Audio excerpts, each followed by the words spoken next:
మీకు ఏదో ముక్కోటి ఏకాదశి వచ్చింది అనుకోండి, ఆ రోజు ప్రత్యేకం విష్ణు సహస్రనామ స్తోత్రం చెప్పుకుని ఏదో పూజ చేస్తాం. ఒక మహాశివరాత్రి వచ్చింది అనుకోండి, తప్పకుండా శివలింగానికి అభిషేకం చేస్తాం, లేదా శివారాధనం చేస్తాం, లేదా కనీసం జాగరణ చేస్తాం.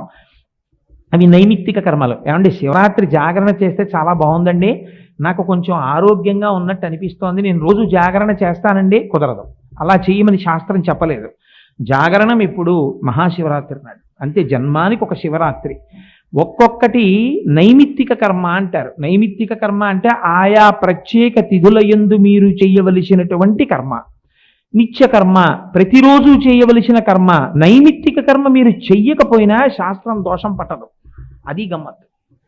మీకు ఏదో చాలా ముఖ్యమైన విషయం ఉంది, మీరు నైమిత్తిక కర్మని సశాస్త్రీయంగా చేయలేదు, చెయ్యకపోయినా ఒక 3 మాటలు రామా రామా రామా అని వెళ్ళిపోయారు, ఫుల్ మార్క్స్ వేసేస్తారు. నిత్యకర్మ